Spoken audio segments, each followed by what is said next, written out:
Joseph Campbell has that quote that you will know what gods a culture worships by looking at its horizon.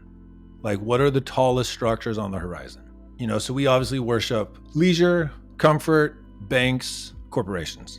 We have no multi-generational structures on our horizon that has been made in our lifetime. Cathedral consciousness is a culture developing a set of stories that allows them to create a cathedral. The average cathedral took 300 years to create.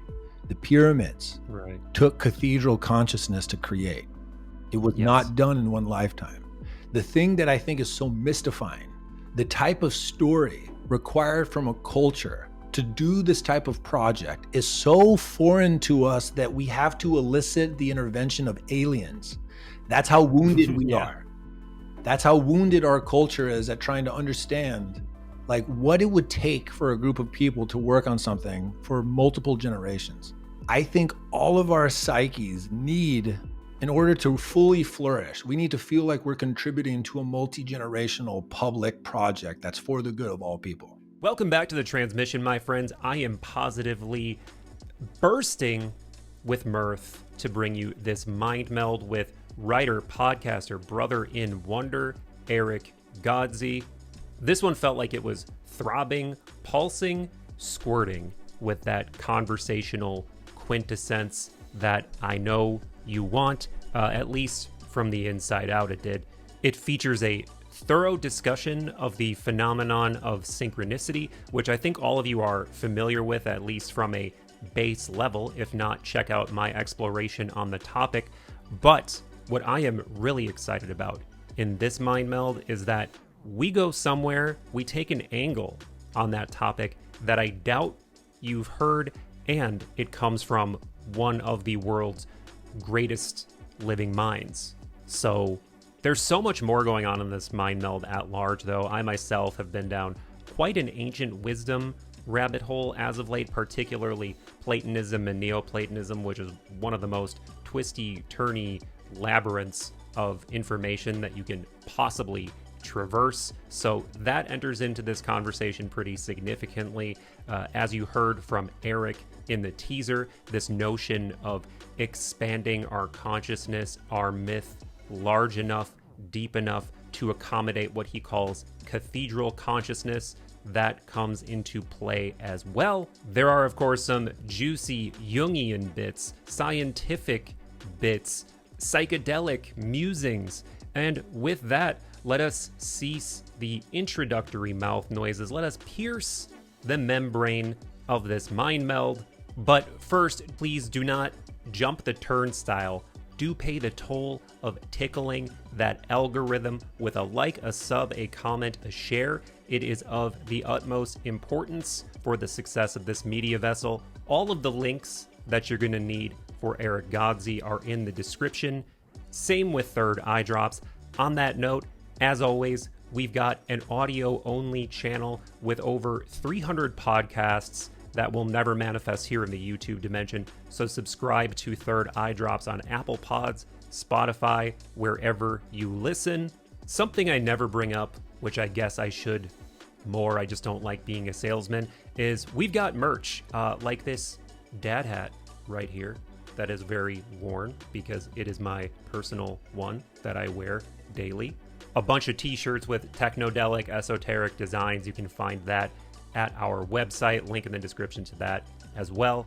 And if you'd like to rap with me and a bunch of other Wonder Dippers directly, if you'd like to engage with these ideas deeper, join us over at patreon.com/Third Eye Drops, where you can do so. You can join in on Zoom hangs, you can join in on our book club, patron-only Discord server, get rewards like stickers, pins, shirts, and more. And of course, support these mind melds and transmissions and such. And with that, my friends, let's meld minds with my wonder brother, Erick Godsey. My brother, one of my favorite occasions always to have you in the mind meld. I think I said something similar at the beginning of the last one, but I always love that we have this similar center point. And then just because of life and the things that are around us and the things that come into our consciousness, we end up going in these different directions. and then we coagulate once again, and we combine these whatever particular wonders we're into at the moment. And I already know it's going to happen again based on this Yeah. pre-convo. Yeah, it's fucking But awesome. And I think just for anyone listening, find at least one person who is as weirdly obsessed about the thing that you don't think anyone else cares about, and then just make it a point to talk to them like once a month. And then you'll learn more about the thing that you love faster than if you believe the lie that it's only you that's interested in it. right. Yeah. Yeah. And shameless plug. If you don't know anyone who's into this weird shit, patreon.com/third eye drops. Let's But go. um And one yeah, day man, it'll be one truly shameless enough where you won't say shamelessly. right. Yeah. Yeah. We'll get there eventually. Yeah. But to start this out on some mutual footing that I know you and I are interested in, and I know so many other people are interested in, this ever molten hot curiosity and interest toward the topic of synchronicity. Yeah. I've covered this so much, you've covered this so much, but it's one of those persistent mysteries where there's always new layers to it. Mm-hmm. And there's not just new stories, but there are plausible elements to that phenomenon that I think really deserve consideration and discussion, Yeah. because it makes not only that phenomenon make more sense, it makes reality make more sense. Yeah.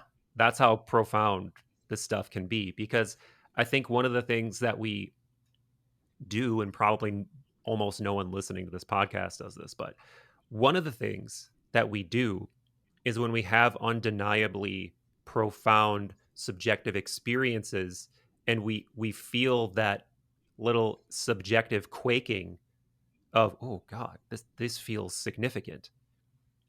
A little bit of time goes by, and then you fool yourself into thinking that's not anything. Yeah. That little intuitive tingle was not anything. And don't get me wrong, in some cases it isn't anything. I do think the human mind is prone to see patterns where there are none sometimes. But in my experience, it definitely happens, and it can definitely happen in undeniably complex ways. And I know you have experiences like this too. And you posted one recently, Yeah. which got you sort of down that rabbit hole again, kind of laying out, well, these seem to be the few options of what could be happening. What does everybody think? Do you want to tell that story? Yeah, so a few things. One, yes, the people listening to this are very likely not the people who will have a synchronicity and then just wave it off. The people listening to this, where you're most likely to get out of balance, is to hijack the phenomena of synchronicity as an ego confirmation bias to then create That a too. story about reality that doesn't fit to reality, that can lead to a psychotic break. And the reason I bring this up is because in the last 2 weeks, I've had more people around me pop off into a psychosis Whoa. in 2 weeks. And not people really close to me, but people close enough to me that I can hear about it. And it's actually people that I know. Then at any point in my life. So I've been around psychedelics since I was 18. Over the last 12 years, it's probably been like one person every 3 years, maybe, or one person every 2 years. In the last 2 weeks, it's been 3 people. And so I don't know if there's, like, for whatever it's worth, something that's just worth noting is that synchronicity is this really fine, beautiful, edged phenomenon that requires, us to participate in it with some humility. So I just want to, Discernment. Yeah. But so the story recently was, I had a dream where there were these 2 men talking, and it felt very much like I was like witnessing a scene from a movie. It had like a gravitas to it that just felt big. And it's so hard to not add on the, like, all the accoutrements my consciousness has added to the dream since the dream. So I'll try to leave all that out. And just what I remember from the raw dream was there were these 2 men talking. They felt like gods. And one was saying, half of humanity is in darkness. And the other one responded as if to retort, no, they're en route. And that landed in me like it was a significant like epiphany. And the state of consciousness I'm about to describe is not a normal state of consciousness, but for people who have tried to track dreams are going to know what I'm talking about, where I clearly had this dream early in the night.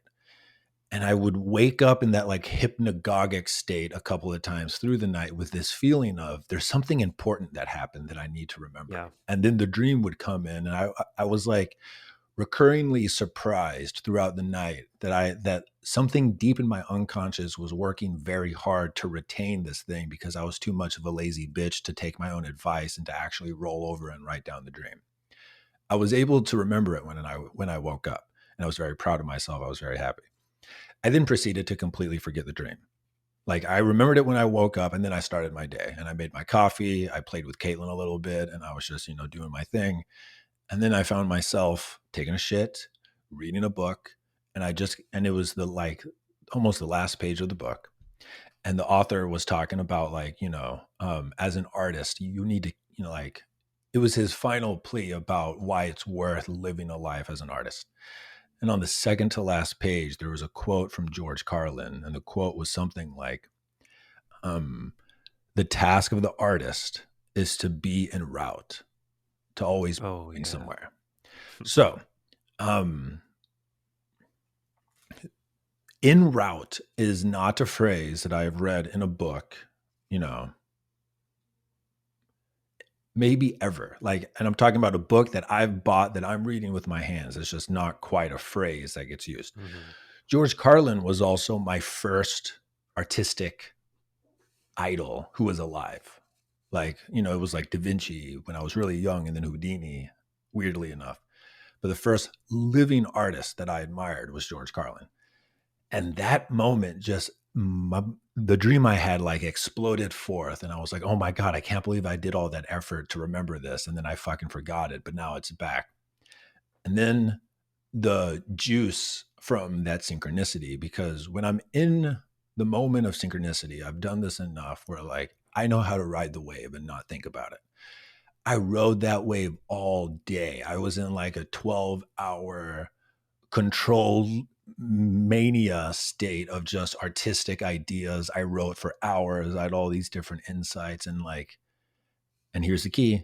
I landed the plane at the end of the day without having done anything in my life that would lead it to be a bipolar episode, because basically what happens is when people get manic, they start to make choices in the mania because they can't see how it could possibly go wrong. And then the big dip is they wake up the following day and they're like, oh, I just ended my relationship, or, oh, I just drove across the country to proclaim my love to a woman I barely know, But so I landed the plane. And then after that, the next day, I was like, what could it be? And a thing that I want to offer, because the common quote unquote spiritual person's response to what we're about to do, if they're not aware of the fact that you and I are just trying to play a game about reality, the most common response is, let the mystery be the mystery. Or really what the subtext of that is, don't try to understand. And I think, and we can get into it later in the podcast, there are a few things that I could more enthusiastically disagree with, that I think that is absolutely the wrong way to relate to reality. I think the mystery is God. And that intimacy with God is to do the work to grok the mystery. It will never be complete. You will never know the complete truth, but the quest of understanding God is how we become intimate with it. And to make the claim of not trying to understand, I think at best it's lazy, and at worst it's a type of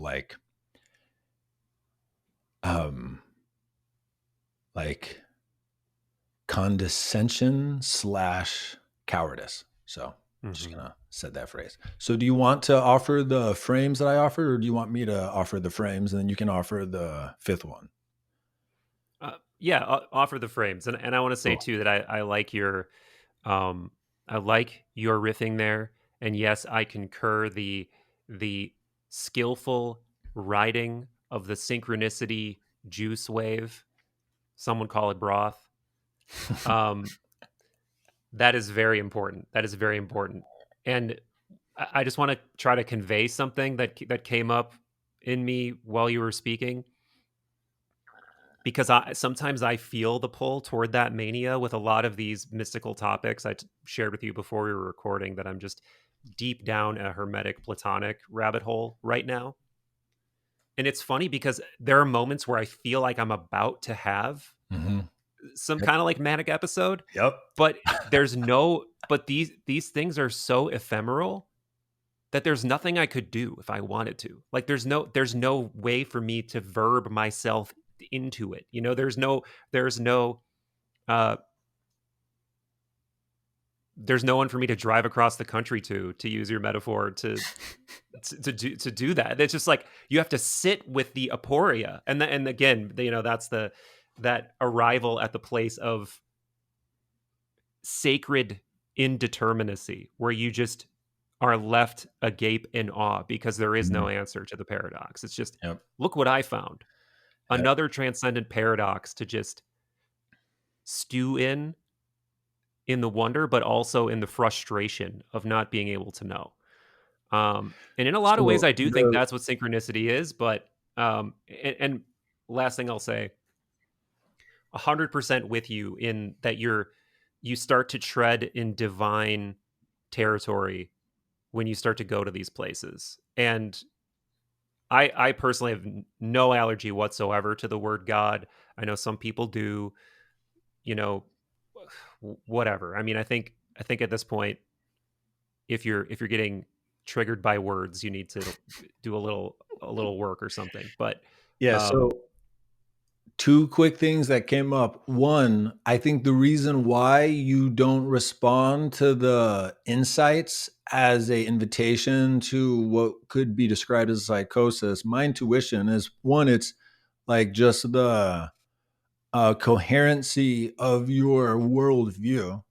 But I also think because you have a background that demanded a engineering way of thinking, where it's like you have to do something actually right or you don't get the outcome, you have the habit of just, you can see that part of reality because it's a very real part of reality, which is if you're in space-time, motherfucker, there are laws, and it doesn't mean that the laws won't ever grow as our understanding deepens, but it's like, no matter what you believe, no matter who you are, no matter what type of yogic insight that you have, if you step off the top of a roof of a 100-foot building 10,000 times, you fall at the same speed and you have the same result.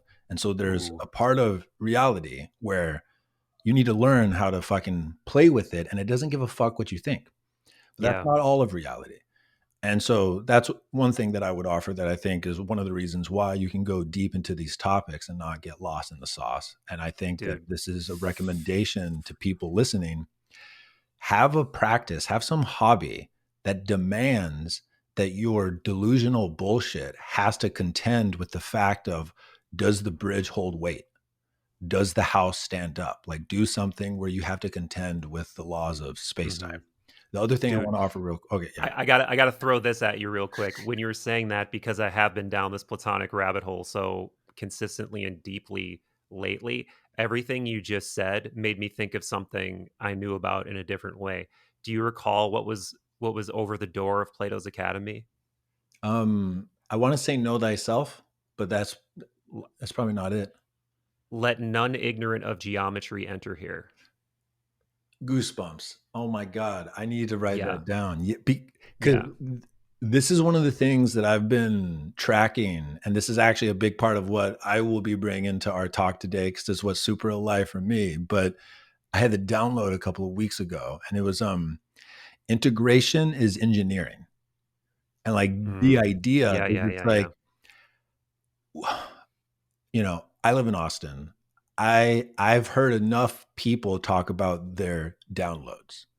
It's like, motherfucker, build something, make something work. Like, you don't need more of those type of experiences make something that has to stand, that has to work, where you can be wrong. And I think that geometry is such a beautiful art because it's bringing engineering into the mind. Yes. So what was that And I quote one think more time? I'm going to write it down. Let none ignorant of geometry enter here. And what's great about Plato is he means that both literally, and he definitely means it esoterically. For sure. We won't sidetrack the conversation with this yet, but because it's all going to flow together pretty shortly, actually. Yeah. But there was one more. By that, yeah. Oh yeah. So the one other thing that I just think will be useful for anyone listening who might have a allergy to the word God, an idea that I've been playing with is I've been watching Jordan Peterson's Exodus lectures on YouTube. Super interesting. And without going too far down the rabbit hole, when God introduces himself to Moses, his first introduction to him is, I am that I am. And all the people at this round table who are all experts in their own way, all of them give different translations from either Greek or Hebrew or Latin about what that original phrase was. And there's a bunch of different translations, but they all, like, it's psychedelic as fuck. So there's I am that I am. There's I am becoming what I am becoming. Wow. I have always been, or I will always be what I've always been, or something along those lines. But what they were talking about at the table is this is an attempt of the human psyche to articulate like the highest expression of what God could be. And it's beyond time. But then right after that version of God is introduced, then that God then says, and I am the God of your fathers. I am the God of Abraham and of Isaac and of whatever else. And I've made a promise with you. So how I've been musing on this is there's like a fractal hologram, and I'm sure that you know this, but for people listening, the key difference between a hologram and like a picture is that a hologram is like a plate of information that light comes through, and then it creates a three-dimensional image above it. Each pixel on the plate of the hologram has the whole image within it. So each pixel adds in the resolution of the full image, but you could break the holographic plate in half and still see the whole image. Whereas a normal picture, if you rip it in half, you've lost half the image, but it still has full clarity with the half that you've seen. There's a lot of smart people who think that like the structure of the universe is in some way holographic. And the idea that I've been playing with is that there's the all God, then there's the quote unquote God of our fathers, and then there's the whisper that's in us. And like, it's kind of like, it's a holographic thing. The all God is not any he or she. It's not any articulation of a personality. It is the fact that this is happening right now. Whatever the forces are that allow being to be, we'll just say that's all God. But that thing doesn't pick teams. That thing doesn't pick teams. It's beyond concept, yeah. And then there's the quote unquote God of our fathers. And the God of our fathers are the gods that humans make up, like they are the gods that pick teams. If you believe in a God that has picked a team, that's not the all God. And if that triggers you, you can send me an email and I won't respond 100%. to it. 100%.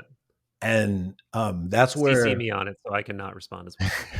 So the God of our fathers is the God that most people have a allergic reaction to. And I think that makes sense. Then there's the whisper. And this is the thing that is undeniable. I've never met a human in my life where I describe this, they don't know exactly what the fuck I'm talking about. So I just want to offer that framework for people who might be allergic to the word God. Man, I want to add so much to that because there's so much, again, Hermetic Platonic bits in what you're just saying, because one of the core ontological propositions that both of these metaphysics present is the idea of the one and the many. And they're very, I mean, all of Platonism is everything. The one comes a priori of everything, the one, the truth, the good. That's the whole thing that all of Platonism revolves around, if you really read into it. And there's various ways he tries to convey how the many are begat by the one, but that's a concept he wouldn't have had access to, that I think is a really good version of that. Is you can have a lower dimensional, more basic thing where the whole exists within it, and then many are projected, new dimensions are projected, new movements, new seemingly discrete entities, but really it's all, and what underpins the holograph, right? It's the light being projected through it. And you can, and the more basic you can get with your beginning, I think the closer you're getting to arriving at a metaphor for that oneness. And there's, I don't think it's any coincidence that light seems to be the thing in almost every single culture. Yep. But anyway. Yeah. So synchronicity frameworks. Yeah. All right. So here are the 4 frameworks that I offered that could potentially, and this is something that we'll get into later in the podcast because it's really alive for me. But if your entire life that you enjoy, that you're able to take for granted and then be upset about something you see on Instagram, is built upon a mammoth mountain of humans having created what are called good explanations. Good explanations are the descriptions of how to interact with reality to get an intended transformation. It's why you have a computer. It's why you have clothes that you didn't have to make yourself. It's why you have food that you didn't have to grow. So it's important to learn how to generate good explanations. And that's one of the ways that I play with God, is like I try to come, because I really feel like God wants me to get to know it and that it enjoys it when I get closer. So that's a game that I play. So playing this game, the first frame is basically Nassim Taleb and Sam Harris shaming me for my stupidity for not understanding statistics. So the core argument here is like, I really respect Nassim Taleb's perspective on reality, and I really enjoy the way that he writes. But the essence of what he is claiming is people's intuitions about statistics are so frustratingly resistant to updating to what statistics would teach us, that we just dramatically misinterpret and misunderstand the nature of randomness and chance. But fundamentally, where he's coming from is, this is a random universe. It's just random. And there's this feeling from these type of people that they're morally superior because they're brave enough to have a perspective of reality that doesn't have a God, because weak people have to create something that doesn't make any sense to bring into the conversation. So that's basically rule number 1, which is that, yeah, dog, it's chance, like it's just fucking chance. Number 2 is what I playfully called Carl Jung before peyote. And so the Carl Jung before peyote frame would be, at some point in the past, I had read this book and my unconscious had remembered every word. My unconscious was also tracking that, every day I read about an hour of this book, and it knew that this day I would get to the end of the book and that I would read this thing.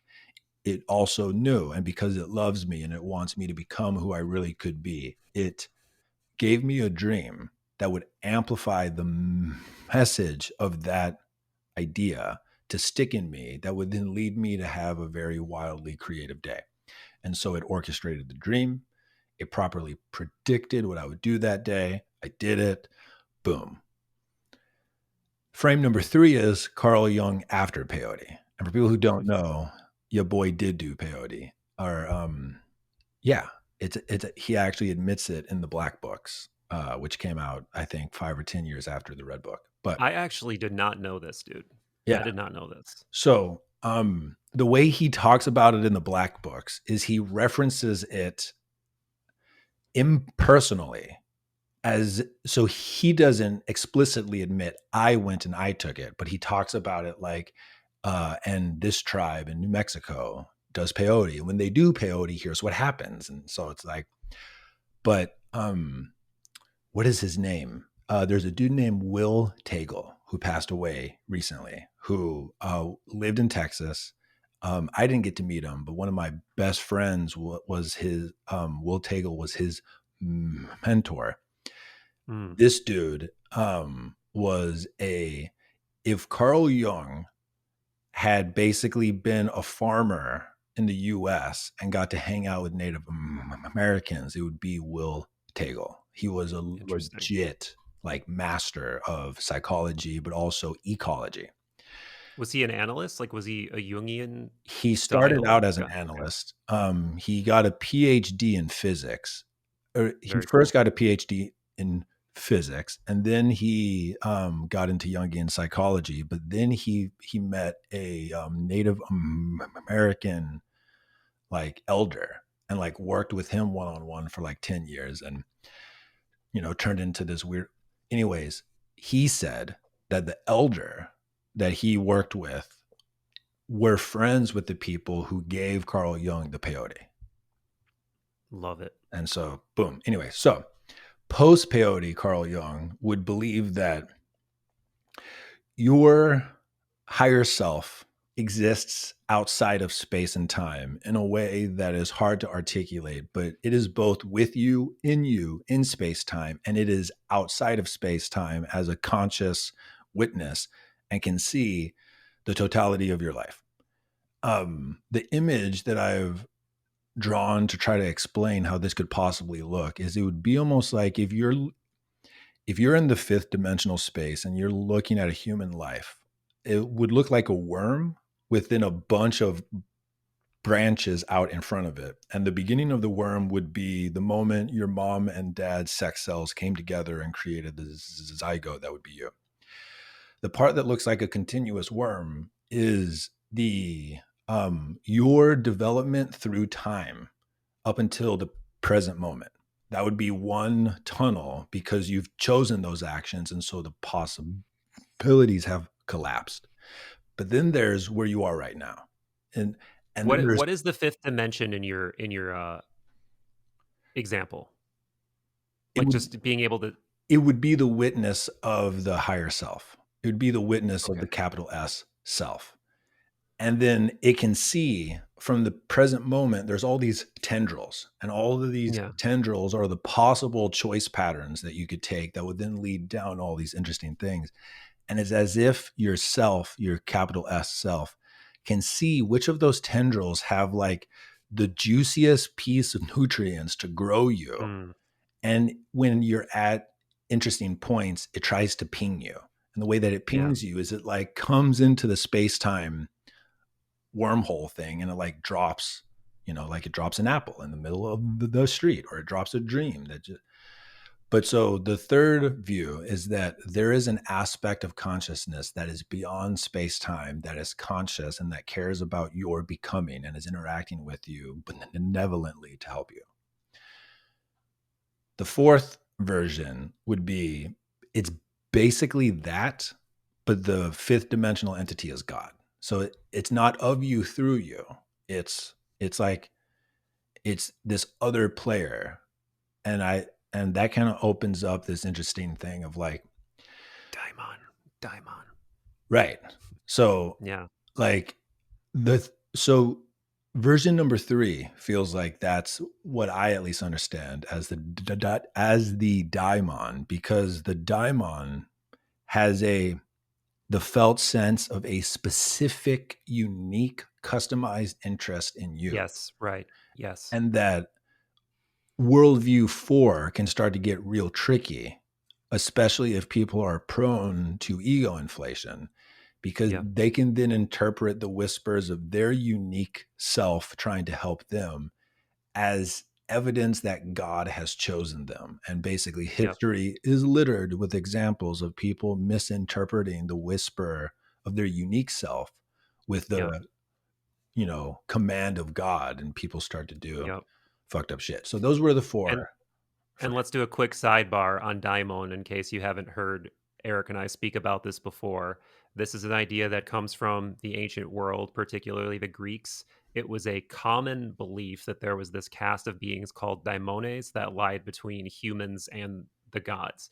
And one of the most famous myths from Plato, the myth of explains specifically how a daimon is selected essentially at the time that you are coming into the world, and that daimon is the keeper of your paradigma or your fate, which you are not aware of as you reincarnate because of various mythological reasons that Plato communicates through this myth of which I think we have to understand is clearly an allegory for something he believes to be true about the state of things, and he's using this mythological story to try to convey that. So the daimon is something that eventually Carl Jung becomes interested in, James Hillman becomes interested in, and they see this concept as an important one for understanding the unconscious and for understanding extra perceptory influences that seem to be entering into your life at various times that you subjectively feel in the form of like your conscience or nudges or perhaps synchronicities, etc. So that's just a quick. That's a great explanation. Oh, and another thing to complicate matters that they don't focus on as much. There are indeed bad daimones. So it's not as simple as we made demons bad later. There were also bad daimones, and there are also what were called accretions. And we don't need to get into all of this, but so yeah, sidebar. Yeah, But anyway. well, let's go into the sidebar for a moment because I think it's super important. So one thing that might sound like blasphemy is just because they wrote it doesn't mean it's true, So like for sure, any of this, and that simplicity and elegance seems to be like a pattern that nature like enjoys to express through. So like all of our great mathematic explanations for laws of physics have this like almost like a religious or a divine elegance to it. Like, and it's something that a lot of mathematicians articulate they experience if they discover some new law, blah, blah, blah. Okay. What you're describing there, I didn't know that. But it perfectly maps which part? The accretions. Oh, yeah. We can talk about that more later. But it perfectly maps onto a sophisticated and nuanced understanding of karma. Like karma is a thing that a lot of people in the West misunderstand as like, if you do a bad thing will then happen to you. A more nuanced understanding of it. And of course, the nuances is turtles all the way down. So anyone listening who is like a scholar in Buddhism, give me a fucking break. But that the nuances, when we die, there's this. So first, reincarnation is real in this worldview. And what happens is like whatever were the like unresolved knots in the current life, like whatever bosses you couldn't beat in this lifetime, it gets carried over into this in-between life where what they describe as the bardos, which are these like gates where you get the opportunity to pass through them without attachment, but any attachment that you still have as you pass through them, it kind of like locks in. Mm-hmm. And by the time you get to the third gate, if you are either a bodhisattva and you're choosing to come back, or you weren't able to let go of the proper attachments to, do whatever the next level of this game is, you come back into the wheel of time. And it's through whatever those locked onness things are that you come back into life with. So that makes sense to me. The thing that I want to talk about with entities is that, again, because it's at the forefront of my mind of people having psychotic breaks in the last few weeks, one of the things that I want to emphasize super clearly is that I have never had an experience. And I have traveled a lot into non-ordinary states of consciousness. I've never had an experience where using the frame, this thing that is arising in my consciousness that scares me or enter in whatever other emotion is a part of my psyche that has been left in the shadow that is currently trying to make contact with me that I can alchemize with my compassionate awareness. It has literally never not worked. And what I see happens is that people who have any type of story about an evil entity or about dark spirits or about aliens or about curses, is what happens is that something arises in their consciousness that they instantly interpret as, this is not of me. And as soon as it's not of you, you have no alchemical power over it. And Right. A game starts where people then think that they have to do certain things to clear the energy.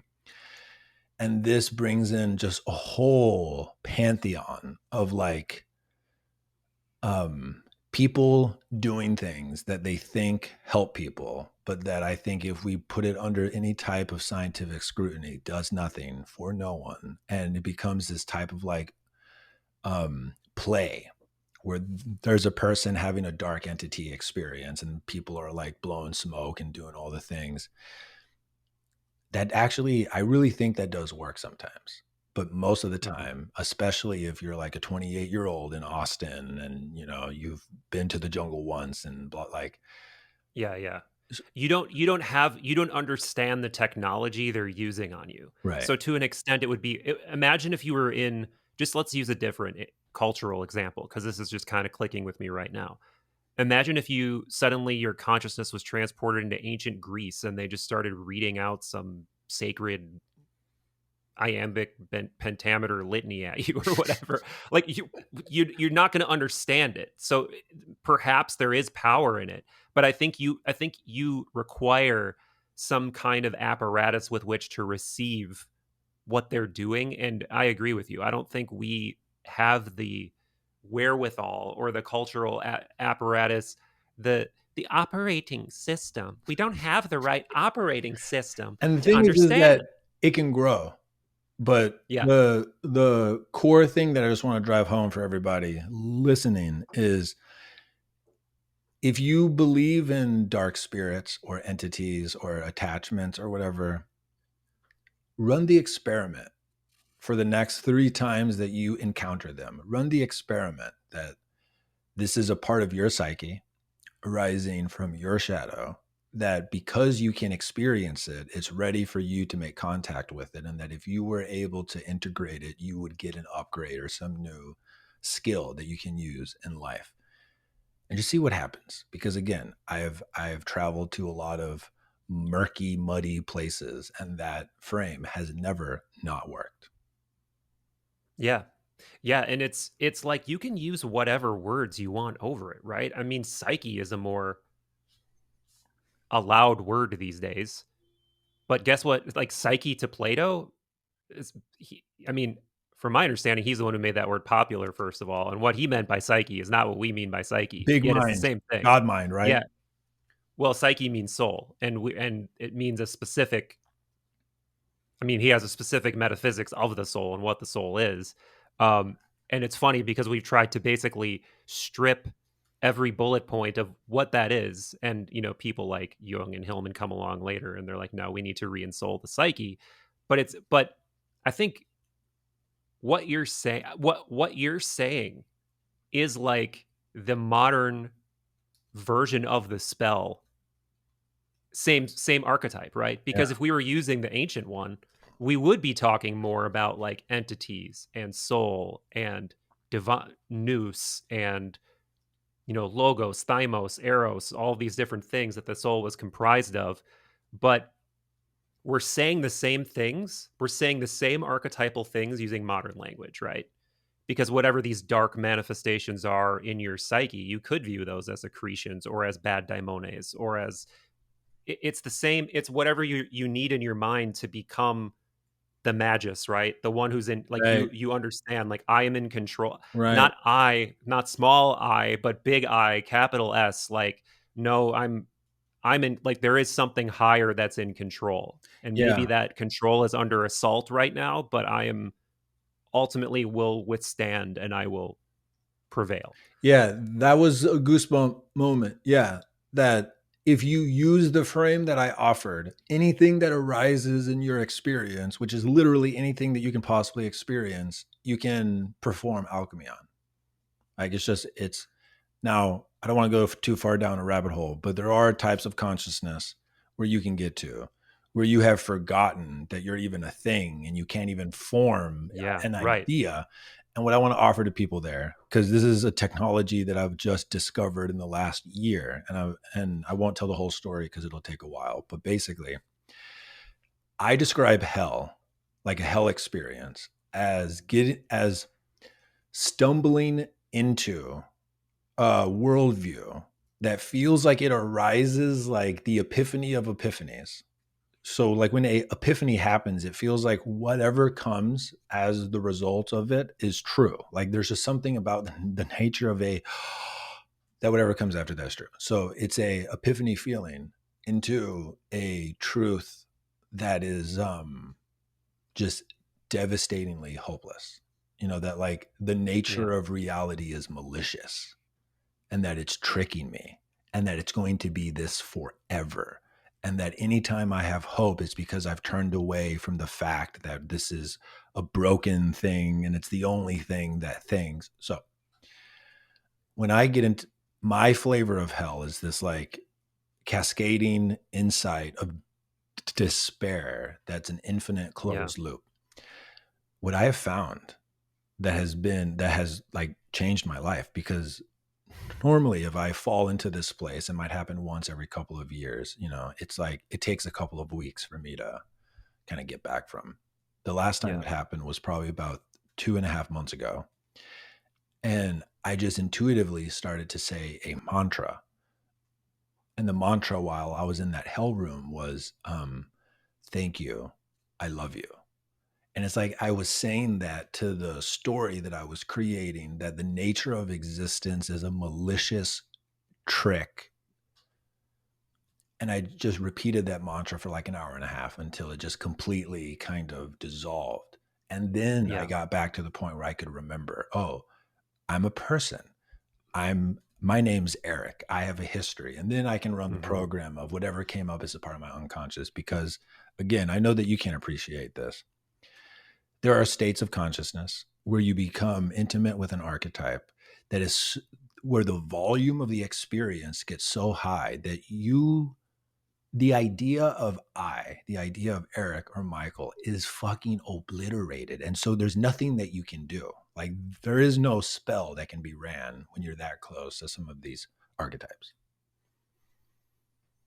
Yeah.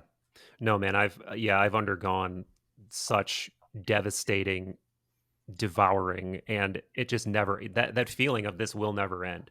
I'm being devoured, I'm being pulled into the fucking hellfire, and this won't ever end. I mean, that's what ayahuasca was like for me basically every time, and it was savage, dude. It was just so savage to me. um and I wasn't able to get on top of that kind of a mantra to ride. Like I just had to ride it out, Yeah. but it ended and I did come back and it was okay, you know. But what's interesting is Colin, who I was with on this retreat, he was doing the exact same thing. He almost started this sort of like head nodding mantra thing, like right from the beginning, and his whole thing throughout the whole experience every time was, "Thank you, I see. Thank you, I love it. thank you, I Yes. see." Hmm. I love it. Yeah, and Yeah. no matter what it was, like whether he was having a hell experience or Wow. whatever, just like trying to maintain that, Yes. like, I am going through this catabasis, like I'm going through this underworld journey, and I can't control it. I don't Yep. know what's going to be around the corner. I don't know if it's going to be a friend or a foe or a horde of demons that wants to eat me asshole first. Like I'm just going to, thank you, I Yeah. see. Thank you, I see. And that's easy to say sitting here now, but it's like, you know, but No, I'm still getting it's a goosebumps because yeah. I Yeah. get it and it works. Like it works. Like again, we can get to your frame of synchronicity, and it's only taking Yeah, we haven't an even. hour. Have you even listed all 4 of them yet? Yeah, I listed Oh, you did? all 4. So the first one is randomness. God's not real. Stop being such a dumbass. 2 is Jung before peyote, which is kind of Yep. like the laws of physics are they still apply, but the unconscious is really smart and it cares about you. Yeah. Jung after peyote is the laws of physics are not as what we understand is not the true laws of physics, and there's some other stuff that can go on, and whatever is inside of you that we would call the self is outside of space-time as well, and it's trying to help you. Yeah. Yeah. And then Yeah. the fourth one is the thing that's outside of space-time is not the self. It's a type of like God that kind of picks teams, and I think that kind of like confuses people, but those are the 4. So this added way of looking at it is actually kind of similar to way number 3, but it's using slightly different words, but it's plug and play kind of. Well, but what I would offer is what's important is number 3 is what is interacting with me is of me and for me, but I can't use this as a tool to make other people do things. Whereas the 4th version allows the opportunity for a monotheistic religion to grow out of one person's individual relationship with their higher self. Yeah. Yeah. You know, paradoxically, there's a little bit of number 4 in this too, and we can get into that, but I don't want to sidetrack that because that's giving people the wrong idea. It's giving people the wrong idea. I would love to be a certain kind of priest that does not exist on this planet at current time. Bro, you can just make it up. But anyways, that's true. That's what all the priests before eventually did. Though I just said, don't be allergic to any words. That's one I may have a rash from. Yep. But so, all right, I want to give full credit to this guy named Justin Riddle, who's a cognitive neuroscientist. He's got an amazing video on synchronicity. How do you spell his last name? He's also Riddle, I think. Wow. Justin Riddle. Interesting last name for someone talking about synchronicity. Right. Great point. So, like I said, he's a cognitive neuroscientist. He's very into this idea of quantum consciousness. I'm not going to get into that, but starting on that, he actually talks about, that's become a popular thing to do, to wield irresponsibly in a woo way, right? Sure. Word quantum.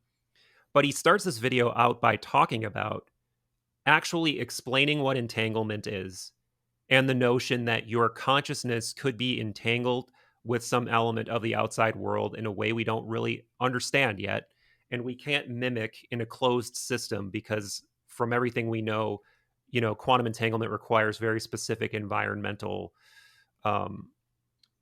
it has to be very cold, et cetera, et cetera. It's very unstable. However, there may be something about human consciousness that we don't understand that does have the ability to entangle with the outside world. And perhaps that is a mechanism for the seeming transcendence of cause and effect space-time, right?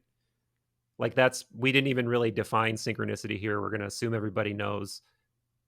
I have a video on it that obviously I'll plug. You should go watch his video too for more on this, but so that's one element of it, right? The ability for something to not be subject to Newtonian physics. It's not, as the famous physics example goes, billiard balls smacking into one another, like this hit this and then this hit this, and that's why I had this experience, right? It breaks all that. So yes, there is non-locality. However, non-locality in and of itself does not explain synchronicities because there's meaning attached to it, right? It's intelligible. Yep. There's something else where it's not just random things happening. There's something unignorably coherent. There's something troublingly coherent about a synchronicity. That's a good description. That's one way to put it, right? So now enter this new concept that I wanted to introduce to you. And here's the best part, baby. It comes from fucking Rodger Penrose. Love it. Nobel Prize winning physicist. And he has a book called, I wrote it down here because I haven't read it, but again, this Justin Riddle guy talks about it. It is called Shadows of the Mind. So he points this out specifically that, and Riddle does. And I should be really clear here. I haven't read Shadows of the Mind, and I don't know if Penrose is talking about this in terms of synchronicity specifically, He or probably if is he's talking not, about but I would be surprised he, if it was. It'd be cool.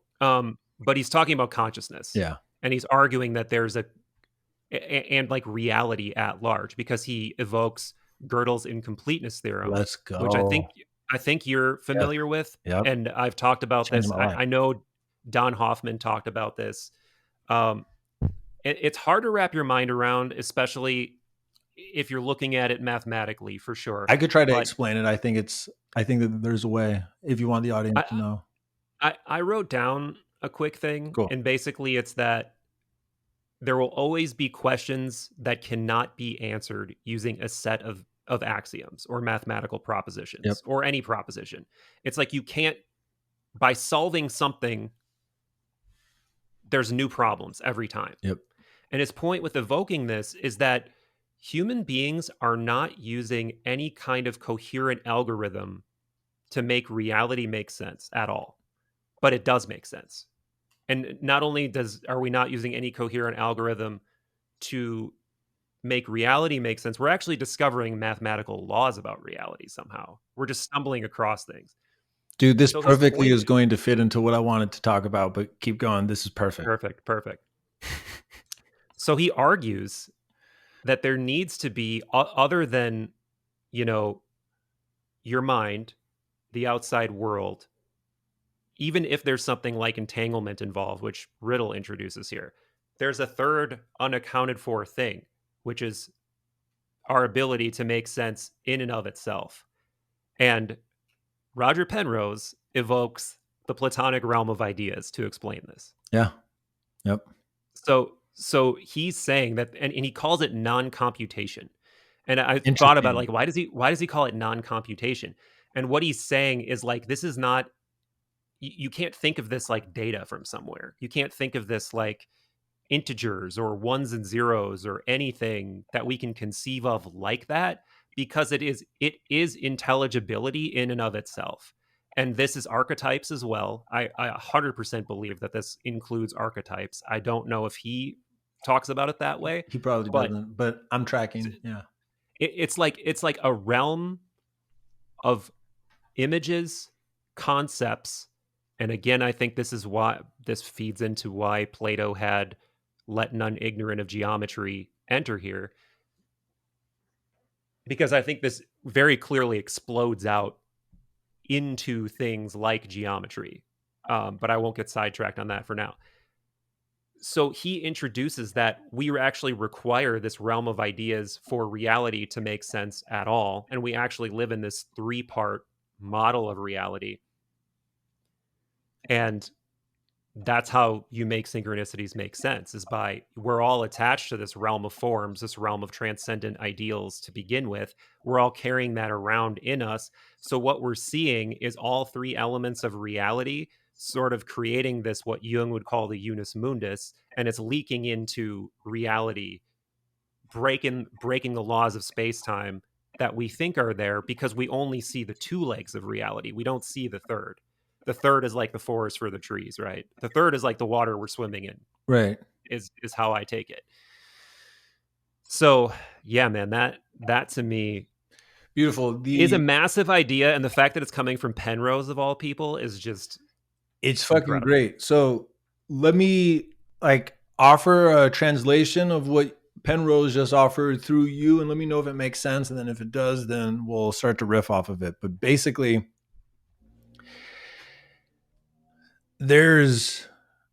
so one of the descriptions of the good as like as a attempt at describing a part of what I talked about at the beginning as like what you could call the all God, like the fact that there is a thing. And I would offer the all God is the non-computational thing that he is talking about, which is that the fact that anything is comprehensible Yes. at all Yes. is the direct evidence that there is something fundamentally good.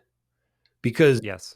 again, this is the type of thing that would break most people's brains, but existence has no obligation to be comprehensible. And if it wasn't, nothing would be. As it applies to you as a experiential agent, nothing. Because to even be confused is to comprehend confusion. It's the fact that there is a intelligible experience of confusion. So this idea of like the fact that every moment of your life has been comprehensible, not understandable, but that you can comprehend that anything is happening, is this thread of the good. And the thread of the good, it's like Ariadne's thread from the myth. Dude! Yes. Right. So I was literally going to use that example about 5 minutes ago. Yeah. Fuck. Because it's the mythological motif of this idea, which is that the promise of the thread is that the next moment will also be comprehensible. Yes. Forever. Yes.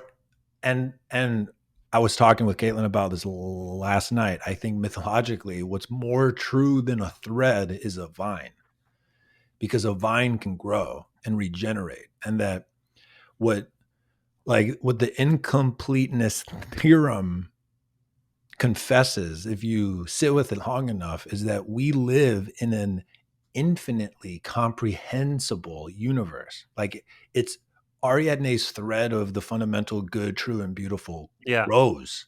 It's growing. And this is so. But yet also that's the fucking mind fuck of it, is also incomprehensible, because the other part of it is like there's always a potential to make a new amount of sense out of it. Right. But that also means there's potential for not making sense. It's it's comprehensible and exhaustive, and inexhaustive. Like so I want to offer what I've been playing with, and it's going to click right on top of what we're basically talking about here. So click it.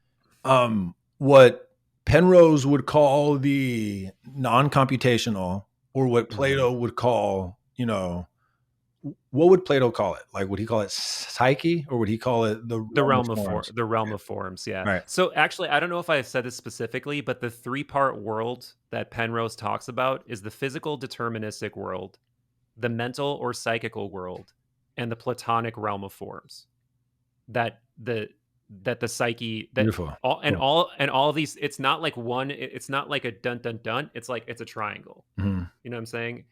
And then is the top of the triangle the deterministic universe, and at base I don't know if you can hierarchize it. I mean, I'm tempted to say the forms would be, I think the forms would be hierarchically above. And I just want to. So now, I got to say something real quick, man. You and I in real time just did a Socratic demonstration of innate knowledge, because I did not prep you to say what you said about forms being closer to God and evidence of there being a God. And this is like what Socrates would do to people. He would put them in a situation where he would say, "What do you think?" And they would say, and they would discover that for themselves. And that in and of itself is supposed to be evidence of this exact invisible intelligibility that you're talking about. Or like you just had an anamnesis right there. Is basically how I'm viewing that. It felt good.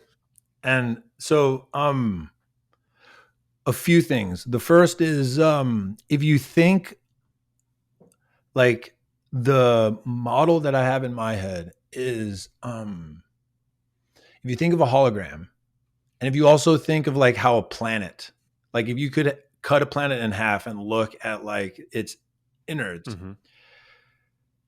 when we think of hierarchy and we think of pyramids and we think of triangles, we think of the most important at the top. What I would offer is the most important is at the core. And if you think of a hologram, the most important is what's below. If you think of, if you're trying to build a structure, the most important thing is the foundation. If you think of a planet, the most important thing is the core. And as you get away from the core, you get further and further away from the form. or from the like fundamental. I think the core, like the forms, the all God, like to even, have you seen the mathematic structure that Eric Weinstein tried to describe to Joe Rogan a few years ago that is Oh, is about this like gauge the theory? yeah. Is Okay. this like the Hoff Yeah. something? Right. Okay. Yeah, I vaguely know what it is. I don't understand it. So the importance of topology, which is the type of mathematics where they try to imagine geometric structures that are true but that can't exist in space-time. Like that's what topology is about. You would love it. Those motherfuckers are for sure doing LSD because Eric Weinstein talks about doing LSD and then doing math all day. But That's dope. this structure, like fucking around with topology, can really start to help expand a person's mind to start to comprehend the deeper structures of reality. And like until you can see it in your mind, it's hard to grok. But that this gauge theory structure is this like really beautifully, intricately spiraling, like almost DNA, but if it was coiled in on itself like a Mobius strip, but it's a finite amount of space. Yeah. So, whatever the all God is, which is what, you know, the Platonic forms would be. I see it as the bottom of the triangle, but it's also it's a hologram. It permeates through all. The smallest sliver of this reality, like the crust of the earth, is the part of reality where it's like space-time, laws of physics, but it's also the crust of the earth. It's where we fucking live. And if you don't learn how to play this game, you are going to have a hard time. You're going to have a hard time. You're going to have a hard time. What the incompleteness theorem offers up, though, is that, and this is where I'm going to start to transition into what I've been studying, and we'll see if it riffs, because I think it's really going to fucking, I think you're going to fucking love it. So what the incompleteness theorem shows is that what it hints at is that we live in an infinite universe where with every time we understand something new, a new set of problems arise, which are new opportunities to learn something new. All right. So have you heard of David Deutsch? Yes. Okay, cool. I'm again foggy on who he is, but I've definitely heard of him. Okay. This dude is a physicist. He's a quantum physicist that, just to give you an idea of how legit this dude is, in the 80s, he wrote a thought experiment imagining what type of computer one would have to create to run a quantum experiment to prove whether or not the multi-world interpretation of quantum physics was true. And in the thought experiment, he wrote down what type of algorithm the hypothetical computer would have to run and what outcome would prove that if this was the outcome on this computer, it would prove that the multi-world interpretation of quantum physics was correct. Fast forward 25 years, the first quantum computer built was based off of his thought experiment. They actually read his fucking thought experiment and was like, oh, we have the tech now to make this. They made the first quantum computer. They ran the algorithm and got the output that he predicted in the thought experiment, therefore proving, quote unquote, proving, which is just they did a very finely tuned experiment that got the outcome they predicted that supports the multi-world view of quantum physics. So this dude is one of the like top living physicists alive. He knows his shit. He also is credited with proving the multiverse. That's not the word that they use, but the multi-world interpretation of quantum physics. I don't understand the details of how. I just know that that's the credit that he's gotten. Yeah. His core idea is this. His big thing is epistemology.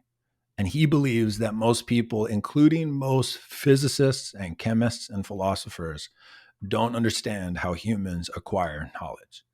And he's a really big fan of Karl Popper. And Karl Popper was a philosopher about epistemology. And epistemology is just, how do we know? How do we come about? How do we know that we know? How do we learn? And his main contention is that we do not learn through observation. And he gives a bunch of examples about why that's not the case. His big thing is empiricism is not how we do science. And I think you'll really understand this. In order for you to interpret a observation, you have to have a whole cloud of conjectures about the nature of reality to even interpret whatever it is that you observe. What he argues is the way that we learn stuff is we create conjectures, which are basically attempts at explanations. We then run experiments when we have more than one possible conjecture. And what he calls a good explanation is a description of reality that when you enact it, you can transmute an aspect of reality. So a proper good explanation gives you the power to make a computer. And so like his big thing is good explanations versus bad explanations. Without going into the weeds, basically a good explanation gives you a alchemical power.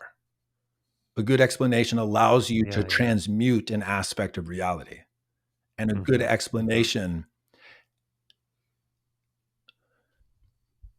the thought experiments that he does in this book are fucking mind-bending. But like he basically makes the argument that because we live in an infinite universe, there is an infinite set of good explanations. There's more bad explanations than good explanations, but there's an infinite amount of good explanations. And what he means by that is if you don't train your mind to hone in on good explanations, your default is you're going to land on bad explanations. And bad explanations will not yield the transformations in reality that you seek. And that's basically the essence of all of our problems, is it's like we want to transform an aspect of our life, and we don't have the proper explanation that will allow us to do so. Yeah. So there's an infinite set of possible good explanations. And his main thing is, as long as the laws of physics are not violated, humans, which he calls universal constructors, with the proper good explanation, can create any type of transformation, as long as it doesn't violate the laws of physics. His wink that he has at the beginning of the book is what he calls fallibilism, which is the epistemological stance of no knowledge is ever complete. So even all the laws of physics that we have now, they have errors. If you believe in fallibilism, because we live in an infinite universe, you always assume everything you think you know has errors in it somewhere. And the set of things that could be known is infinite. So there's never a completed state of science, period. Where this shit gets super juicy is that, like, a couple of things to play with. One, good explanations demand a type of rigor from spiritual people that make most spiritual people uncomfortable. I'm just going to add that, but we won't sit too much on that. The other interesting thing is the way he defines wealth. Wealth is the set of good explanations that allow you to transform either matter or thought into what you want it to be. So an idea of like, if you have money, you can pay people who have good explanations for how to make a website, and they can make you a website. But wealth is also, if you're in a fight with your partner and you have a very clear understanding, okay, if I try to assault her with facts when she's upset, it will get worse. But if I feel into her pain and I regulate with her and I make a joke, it'll get better. And then you do that and it works. That's a good enough explanation for right now as it comes to having an argument with your partner. Therefore, wealth, the possible set of wealth that is available is infinite. And then resources are the set of matters of this is the set of matter and the set of knowledge that can be transformed with a good explanation. So that would be like all the minerals on the planet, blah, blah, blah. Okay, here's what I enjoy the most about this. To claim that something cannot be solved is a religious conviction, Because to claim that something cannot be solved assumes you know the complete set of the laws of physics, which you don't, and you know the complete set of the infinite number of unknown current good explanations that live in the universe. And so what this has done for me is ever since I was 18, I've had a part in me that I've called Anubis that thinks that humans are delusional, we're fucked, we're weak, we're idiots. We have to delude ourselves with stories of meaning because we can't cope with how fucked the world is. He was basically like hyper logical. I've had this part in me my whole life. I have to live with this part and contend with this part when anyone offers an explanation, including myself. Like if I hear myself talk a bunch on podcasts about things that he's like, you don't know that, I can get into like a mood where I kind of like hate myself. But when this idea landed in me, which is what he calls critical rationalism, but I would call it critical optimism because I think that would make sense for more people. I can feel it's changed Anubis. I can feel that the like most vicious part in me now has a clear understanding of an irrefutable perspective on hope, which is there is no law of physics that caps the amount of good explanations that humans as a collective can produce. Good explanations can literally create atomic bombs. It is only good explanations that will deter the meteor that is at some point coming in the future that would annihilate all the life on this planet. It is only a good explanation that if humanity is going to extend beyond the heat death of our sun, will allow us to do that.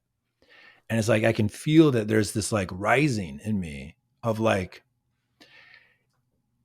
if it's almost like a joke, but it's like if I wasn't so traumatized by my education, my like educational upbringing, I would be able to realize that the most interesting alchemical texts I could possibly study right now would be to learn physics. Yeah. Which would be to learn mathematics, to learn geometry. And it's like, I have this frustration with myself where it's like, I want to take mushrooms. I want to go watch the really cool video about a thing that may have happened that there's not a single good explanation in the whole thing because it makes my fucking head tingle. Right. I want to listen to the podcast about the people who are talking about things that again are not yielding any good explanations because I haven't found a teacher who I can feel gets it in a way that like calls to me where it's like, I want to learn physics, like to the point where I could cry, you know, and like, dude, we're occupying the exact same psychical space because this is why I told you at the beginning of this that I'm hurting that we don't have access to something like Plato's Academy, like a modern version of it, because to a Plato and to other, mystery facing philosophers, that is you're explaining the entire point of what Plato's whole philosophy is to use math, use everything we can intelligibly understand about the universe, and be mathematically rigorous as much as we possibly can, and take the psyche seriously and take personal experience seriously and try to combine those things to get a momentary glimpse at things like forms through initiation and through doing mythological lower slice replications of divine processes outside the scope of the human intellect. So it's when Jung quote unquote discovered archetypes, he knew that it was not provable, but that it was an inductive inevitability. And what I mean by that is that if you have these experiences and you notice the patterns in the experiences and you notice the patterns in anthropological evidence and in stories, you start to just see these common factors and you start trying to walk back what these common factors are, and you arrive at a black box. And that black box is the same black box we're talking about when it comes to archetypes, when it comes to forms. It's some a priori thing or some, if not a priori, that is just like it's attached to like I was talking about before, in this 3-realm kind of way. It's required for the mental world to exist. It's required for the physical world to exist, but we don't have access to it. It's like this thing that we know must be there. It's like the dark matter of not just physics, not just the mental, but both. And this is what we've lost, dude. This is what I'm saying we've lost, that it crushes me that we've lost it, because you get people who go way off in either direction, right? Like into the physical, into the reductive, into the mathematical, into the provable. And then you have people that fly off the handle into the woo. Yeah. And then there's people who say that they want to unite the two, but I just almost doubt that anyone can, because I almost think it requires... What you just did there was you made the claim that I was just talking about, that is a religious claim. Is you just said that a problem is not solvable. You can't say that, dog. It is. No, I'm not saying it's not solvable, but I think we have lost the understanding of what a mystery technology is. I don't think we understand what it is, because there's some... May I challenge you here quick? Here's the thing. Yes. I would invite you is, instead of saying we, say I, and just like feel what arises if you change the we from I, because in a very real sense, you can't speak for the collective because you don't know everybody, you know? And like, of course we all say we, but just what would it feel like to say I have lost? I think that's true for sure. So, but when I say we, what I mean is, like, when you look at the Pyramid of Giza and say, what's that? What I'm talking about is the reason there's no good answer or no satisfying answer. Like, I can listen to all the wooey answers. I can listen to all the... It encodes the size of the planet. It encodes these mathematical laws. It mirrors the 3 stars in Orion's belt. And here's this, like, I can hear all that, and I know there's some punchline that I'm not getting, and maybe someone does, and I bet you there's a bunch of people listening right now that they're probably... I get it. No, so the truth of what I can feel is that you're touching on what I was talking about with the good explanation. A good explanation would require someone do it. Mm-hmm. Like, so what I mean is that is a type, the pyramid is evidence of a type of experiment that a group of people, a culture, was able to run to produce that outcome. A part of the good explanation would be what type of people under what type of story is required for this type of output to happen. No explanation of just talkie is going to convey that part of the good explanation. And just articulating the mathematics of it doesn't add anything other than this is beautiful, but it doesn't get to the part that you're hungry for. All right, here's where I want to start to take this combo, because it feels like it's the juiciest part of this. So something I wrote down yesterday when I got a little bit high was, a good explanation is a description of the conditions needed for an intentional transformation. So a good explanation... Can you say that again? Yes. A good explanation is the description of the conditions needed for a intentional transformation. So think about a fire. If your dad gives you a good explanation of creating a fire, he has conveyed to you what type of conditions you have to create for a flame to emerge. Yes. That's a good explanation. If your dad tells you anything else of which it doesn't produce a flame, it's not a good explanation. So if he gives you any other story through which you enact and it doesn't create a flame, it's not a good explanation. An experiment is the protocol that is capable of bringing about the conditions that create the transformation. So the experiment would be, after he gives you the good explanation, you gather the wood, you get, the fucking flint and those pieces of straw, and you strike it until it fucking flames out. The key here, the thing that helps us produce new good explanations, is experiments. The archetypical expression of an experiment would be a ritual.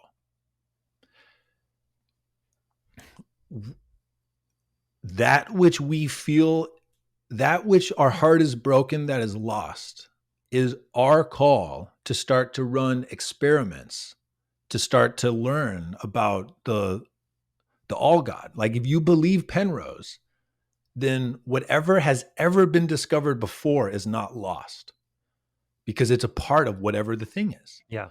Yep. So it's like, to the degree that you are sad that it is gone, or that you believe it is lost, is the degree to which you don't believe Plato was right. Because if Plato was right, it's here, baby, and you get to discover it if you want to. Yeah.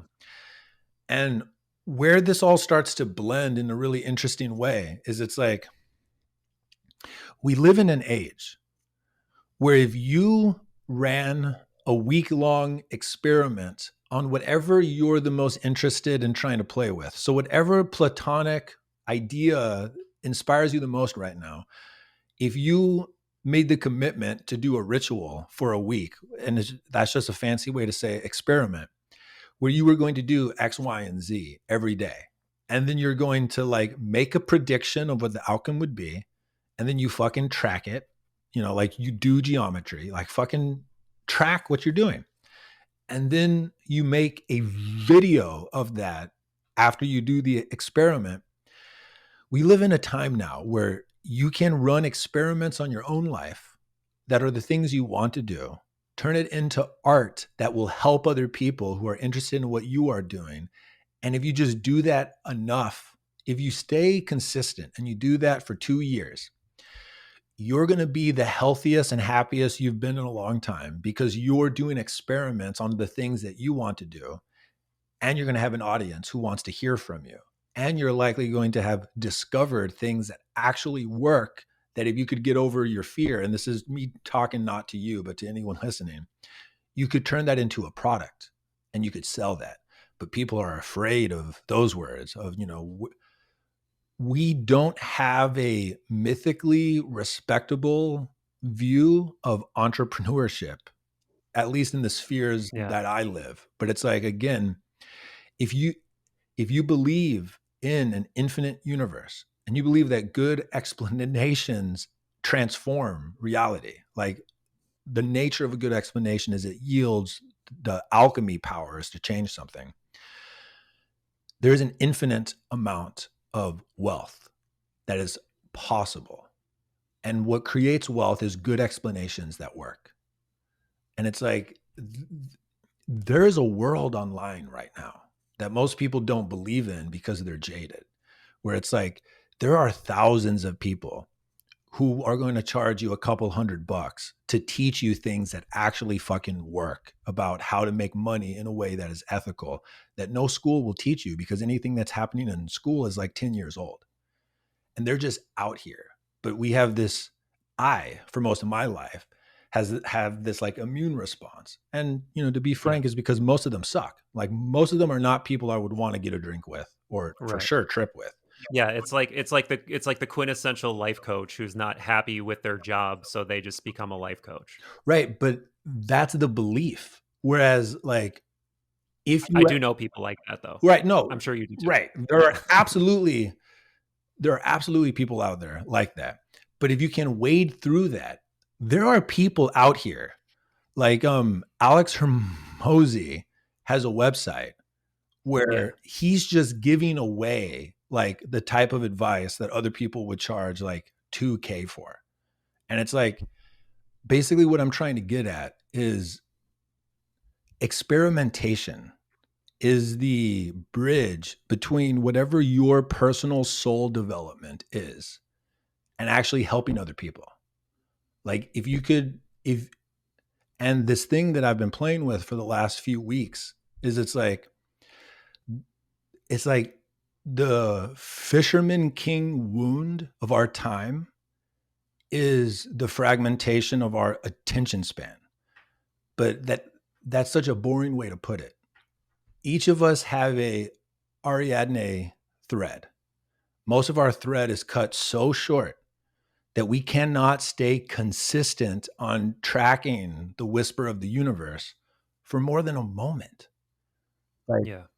Did we ever explain what Ariadne's thread is? I don't know if we ever explained it. no, Like, no. it's yeah. I mean, it's the in the myth of the Minotaur with the labyrinth. The Ariadne's string is what leads out of the labyrinth, right? Yeah, and it's that through line. And so, like, I'd love to know what you think, but I dare claim that there is a way to interact with the world where you could be in a flow state most of your waking time, where you can feel you're exactly where you're supposed to be, doing exactly what you're supposed to be doing, and it's being received by the environment in the just right way. You want to know what Plato says? Yes. So I want to point something out real quick, that this gets into the overlap between soul and psyche. Again, you need to sort of just accept a couple metaphysical propositions here, but I also want to just highlight another beautiful dovetailing holographic element to this. Is so Penrose has the three world explanation for reality. How many parts are in Plato's soul? 3, right? Of course. Yeah. 3. Eros, Thymos, Logos. So for the non-Greek version, Well, can you is break that usually down for me? It's Eros, Thymos, and Logos. Yep. How does he Yeah. describe Eros and what Yeah. is Thymos?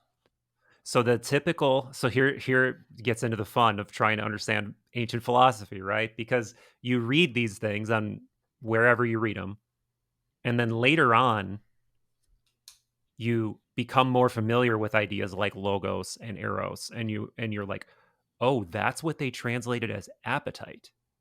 Interesting. So eros, they typically translate as appetite.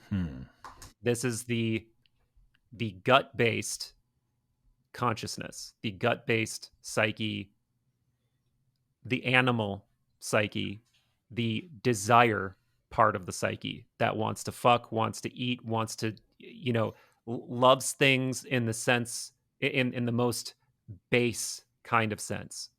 Thymos is usually spirit, and this is sort of, I think this is the heart sort of, you like when you feel that heat of achievement in your chest. That's sort of like that kind of human desire it's the in between, right? And the logos is the one that's probably the most difficult to explain because it's the most multifaceted, it's the deepest, it's the logic. I mean, again, the typical translation is the logical mind, right? And indeed, you are supposed to hierarchically wield your psyche in this way. Logos should run the show. And it's not that you completely shun these other parts, but they fall in line to the logos, right? You don't make a decision based solely on Eros or Thymos because that's how you say the bad thing to your partner. That's how you, man, it would just be easier if I fucking stole this thing. That's how you, whatever, right? This is why, and they argue in one of the dialogues that this is why, even though we do possess this logos and we should know better, we still make bad decisions because sometimes the order, we don't have good command of those lower parts. So we do things we end up regretting later. But anyway, the answer to your question before about being in this ideal state um, is what's translated as justice. And Interesting. justice is when you harmonize all three parts. And there's this emergent Do fourth they part. use the word harmonize? I don't know Okay. what they use, but I highly suspect that they may use that word. And here's why. Plato was probably either a Pythagorean or he was very, very obviously using Pythagorean language in a lot of his You would assume he would have over his the writings. top of his school. It said, if you don't know geometry, get the Yes. fuck out. Yeah. Dude, and I could tell you some shit that will blew my mind to the point of tears almost yesterday walking through Target. So I just we haven't even begun to scratch the surface of Plato's genius. And I don't, his genius is so great that I don't think people would believe me. Like if I told you what I was learning about yesterday. If they don't believe you, then it's a challenge to you to become a better storyteller. Because if you tell the right story, they have to. Yeah, I mean, it relies on some facts that I would need to peddle. But anyway, so this state of justice, I'm trying to remember what the word, this is the one Greek word I don't remember. I looked it up the other day. Is it arete? It's a word I hadn't heard Is it before. arete? No. It's not. No. Let me just, I can Yeah, find fucking it. Google it, because it's really cool to hear that you're equating like the Rainmaker consciousness with justice.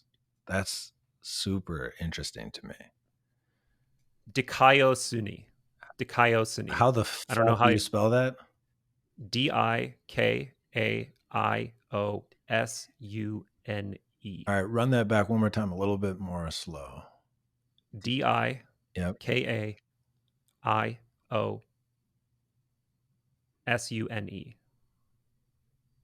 What the fuck? I've never seen that word. I know. So Right, how do they describe that? Yeah. So that's when you have Eros, Thymos, and Logos balanced, you're operating from the ideal place. You're using your psyche in the best possible way. I thought you said that when the three were in line that was justice. That's not. Yeah. Okay, then what did I say? Then what's this D word mean? That's justice. Oh, that's yeah. And okay. Yeah. So now we're getting into some of the really multi-layered onion of what Plato is presenting and more of the esoteric layers of what he's presenting. Because when you read something like the Republic, that sounds like it's a description of the ideal way to run a society and how you'd raise philosopher kings and how they would act and what they would do. And I'm not saying that the exoteric reading of that is wrong, but it's clearly not the only thing he meant. He clearly was talking about like these concepts in the individual psyche and the individual heart and how to balance all of these things and approach these different things. Interesting. What you're saying is that if you read the Republic as almost a Jungian manual on how to organize your psyche, it's a whole different book. And then you should try to read it that way. Yes. And now if you want me to get into the layer that you know by the fact that you're introducing it that the answer is yes. So let's go. I don't think there's anyone alive today that's this brilliant. I'm going to start with this. Cool. The Republic is about 90,000 words, okay? Okay. For what I'm saying to be true, every single one of those words had to have been carefully weighed and measured in every imaginable way. So there's this guy named Brennan who was sort of a sketchy character who was deeply obsessed with Plato. Deeply obsessed. Does this person have a last name? Is it just Brennan? His last name is Brennan. I don't recall his first name, but I'm regurgitating a story I heard from an academic, which I'll eventually get to her. And unfortunately, I don't remember her name. I'm going to have to look it up. But so this guy was making a lot of claims about Plato, esoteric teachings of Plato. And I don't think he was the first one to come up with this, but he was saying there are definitely hidden mathematical layers in the Republic. And I don't think he was the first one to make that claim, but he started highlighting some of them and making claims about hidden structures, hidden geometry, hidden math within the Republic, hidden harmonic frequency things. And then another academic came along and started trying to suss some of this out to see if there was something to it. There was something to it. And now there's a current woman who is, she's either, I know she's either a PhD candidate or PhD somewhere, who has made software to work with the Republic and try to find these hidden mathematical proportions. And there's all this eerie stuff about like it's probably alluding to certain geometrical shapes in its entirety, and it's also alluding to harmonic principles. And she goes over the Pythagorean music theory of antiquity that Plato knew about as a Pythagorean. So then you start mapping over, okay, where would these exact ratios and harmonies be in this text? And at every single key one, there's some like very evocative, perfectly down to the, again, 90,000 words.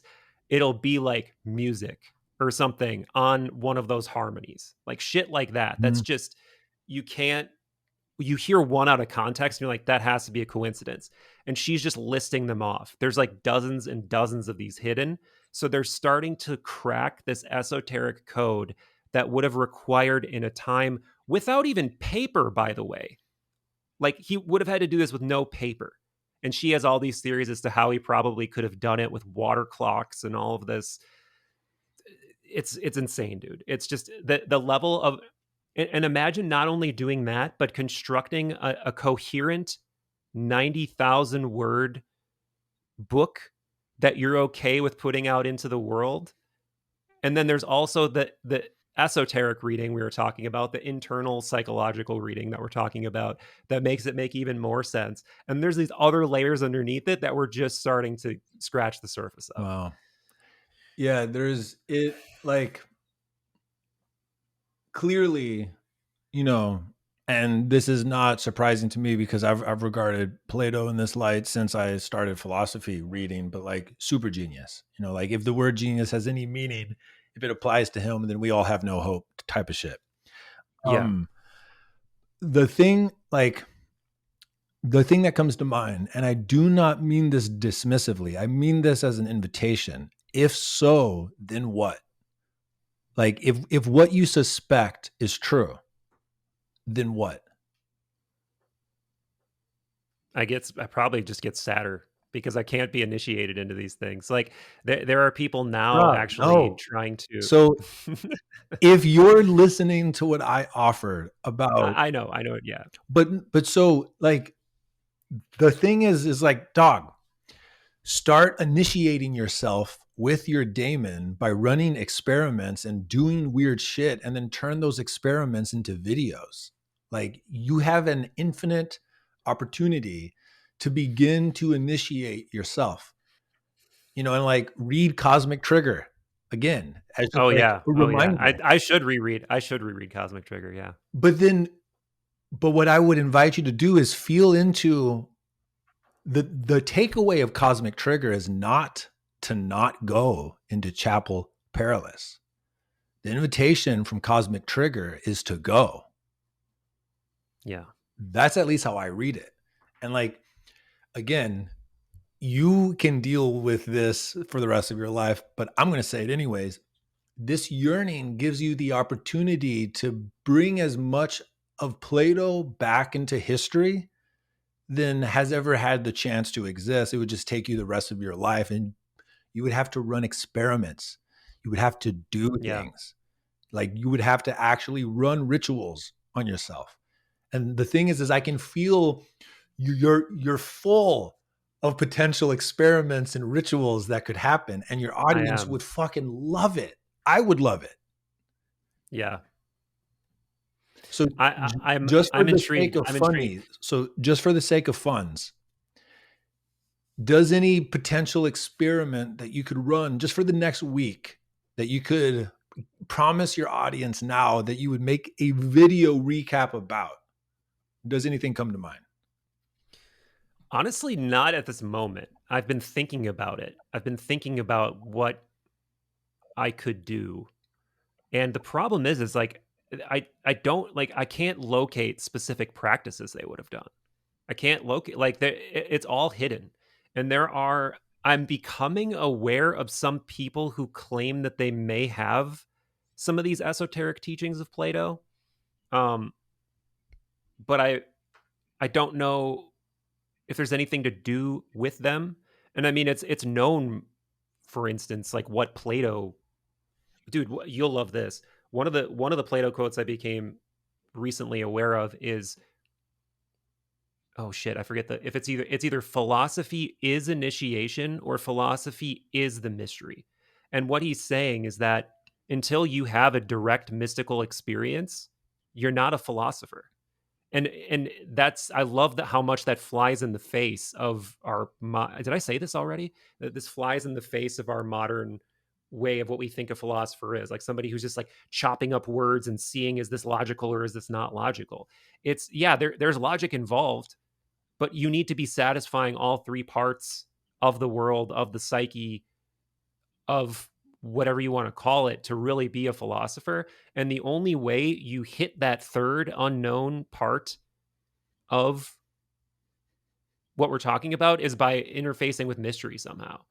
And we do know of ways to do that, but I don't, the problem is that I don't know the container. I feel like it's like we understand the idea. Oh, and how funny is it that there's like set and setting and the experience in and of itself. Like there's another three-part, another three-part part of the holographic thing is like, we have ideas about all three, but I don't think we understand how to use all three in the best way yet. So a quote that comes up is, there's that quote from Steve Jobs, and it's something, I wish I could remember it exactly, but everyone's heard it at least at some point. And it's like, your life changes when you realize that the world and everything in it were created by humans who are no smarter than you. And after that point, your life changes. And it's like, if the container doesn't exist, the one response to it is, well, it's lost forever. The other response to it is, if not me, then who? And why not? And like the way that you find it is you fucking guess and you stumble and you start to like create a genuinely intimate experience. Because the truth is, 99% of anyone who claims that they know what technologies Plato was using, they're just making it up from their best guesses. Yeah. Because that's just the nature of the information that we have. So a potential experiment, but just to get the like juices going for what you could potentially do. The broth. I thought about doing this and I just haven't done it. And it's because I too have a short red thread. And like one of the things I'm trying to train is, it's like, I won't go down that rabbit hole, but an experiment that you could run that would be a Platonic experiment is, you pick an idea that you want to explore, and then you write a dialogue each day. Like where you have Plato, and then you have think about it this way. What part of this is like mystical parts work. Right. This is like mystical parts work. What part of your psyche do you most want to have an argument with Plato, because you want Plato to infect that part? And the way that you can find that part is, who in your life right now is triggering you the most? Write the dialogos, write the Platonic dialogue as like a fun experiment that you do for like an hour a day for 1 week, where Plato argues with that person, and then just fucking see what comes out. And like, that's where you could start. Just brick by brick, rebuild Plato's college. Just brick by brick, experiment by experiment. Now, here's a deeper thing to feel into, man. First of all, I don't know geometry very well, so I guess I need to learn geometry. Yes. Or can't even enter yet. Check this out. I think this is something that, I'll be talking about a lot, because it's just a really big, important idea. But Joseph Campbell has that quote that you will know what gods a culture worships by looking at its horizon. Like, what are the tallest structures on the horizon? So we obviously worship leisure, comfort, banks, corporations. What I think our actual horizons also confess our cultural's time horizon. How long is our culture's red thread? And you look at our horizons, our culture's red thread isn't even one generation. Nothing is going to get built in our lifetime that you can't justify a return on investment in our lifetime. We have no multi-generational structures on our horizon that has been made in our lifetime, or that has been made in the last 100 years, really. Cathedral consciousness is a culture developing a set of stories that allows them to create a cathedral. The average cathedral took 300 years to create. The pyramids took cathedral consciousness to create. It was not done in one lifetime. The thing that I think is so mystifying about the pyramids is we can feel the type of story required from a culture to do this type of project is so foreign to us that we have to elicit the intervention of aliens. That's how wounded we are. That's how wounded our culture is at trying to understand like what it would take for a group of people to work on something for multiple generations. This, I think all of our psyches need, in order to fully flourish, we need to feel like we're contributing to a multi-generational public project that's for the good of all people. Yeah.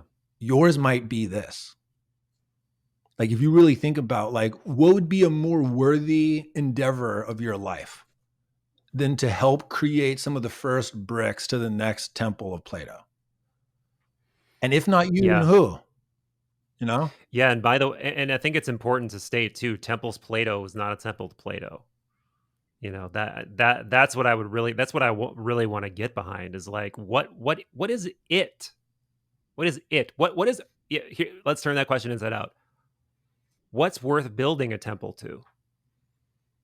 What's worth building a temple to? I think if you can answer that question in a remotely satisfying way, dude, that may be like one of the best journal prompts, as that's like a Trojan horse for, there's like a million things just poured into my mind that's a Trojan horse for that question. Holy shit. Just think about what a Rorschach that is. Think about what that invites. Think about where your mind has to go to begin to answer that question. And then how you bring it back to yourself. And the thing that comes to mind, yes, and I think that's a fucking gem for everybody here, that we just did alchemy for like 2 hours, and this is the gold that if people really want to take home, if you actually journal on this, and maybe you could stack this, and you could have a conversation with Plato as parts work, and this is the question that he asks you, and you actually like, you know, stream of consciousness, right? Like, what would Plato say to you? And I think some really interesting things could come up out of that. What I would offer, especially with a gram of mushrooms or so, what is worth building a temple to, and I won't attempt to answer it, but I'll give what comes up for me, is that the act of creating the temple is the most healing and rewarding activity that the creators can do with their life. That it's less about what the temple is to and more about the process by which the temple is created. And to make it super interesting is it's like, and I'm going to have to go soon. We fucking went right up to my time limit, but it's just been so good. Is that dude, this has been the cliche of all cliches, has been the fastest fucking 2 hours of my life. But that one of the main pieces of psychotechnology that the Buddhists created, that they like kind of inspired some Western psychologists at Harvard. That's kind of where that bridge first started. It was at Harvard. Is that they created a temple in time. That like they actually have been working for thousands of years on a mandala that is a pictorial symbol that if you flip it horizontally, what grows out of the mandala is a university. And that they actually practice turning that mandala into a university and then walking into it and then doing all the weird practices that they do. What I would just offer to you as a thing to play with is when humans come together and create ideas, those ideas start to form like a continent in the zeitgeist. Those continents are able to erode. Like, you know, the grass can overgrow them, but they don't go all the way away. Plato's school is out in the zeitgeist. It's out there. And I hope you go find it and tell us about it. I hope you help me fucking set it up, brother. 100%, man. I can already tell you'd be one of the founders. I love you, man. I know you got to go. This was a lot of fun. Always. We could talk for fucking 6 more hours. Dude, today really feels like one of those days where I could do another 2 hours without even fucking what I think we taking should a do. sip of broth. I don't even need a sip of broth to go another 2 hours. And I'm fasted on this interview. We could play around with the idea one day of like, because I've seen Lex Friedman do like a fucking 9-hour podcast, and I just saw Dave Attell, or not Dave Attell, that's a comedian. The More Plates, More Dates guy did a podcast with Peter Attia. Yeah. That was almost 8 hours. When we have the day to do it, I think we just fucking take some LSD and not tell people, and then just fucking go for as long as we can fucking go, and we should live stream it too. We should do it live on the YouTubes. Yeah, 100%. Fuck it. All right, So I love you, man. Love. I know you got to go. Bye. Man.